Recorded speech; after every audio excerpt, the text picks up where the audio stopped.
Take a minute to learn how to notify parents about updates in your Schoology course. When you post an update in a Schoology course, it is visible to the members of the course, which is usually students. Here I am on the Updates page of my course. Type your update as usual. Here I have also copied and pasted an image.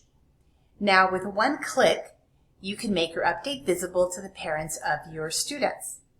Parents will receive an email notification of your update, which is a great way to keep parents informed of important updates in your course.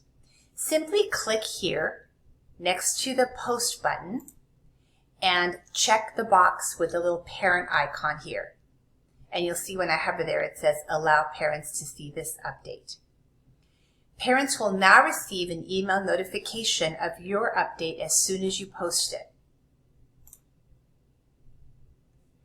Be aware that parents do have the ability to modify their Schoology notification settings in the account settings page, but if they have not turned off notifications for the course, they will receive an email or text notification when you post an update, immediately when you post the update. Once you check this box, it remains checked as the default for your course. Of course, you can uncheck it and check it again at any time. In the description box below this video, I will link some additional videos, Schoology notification and Schoology update videos that you may find helpful.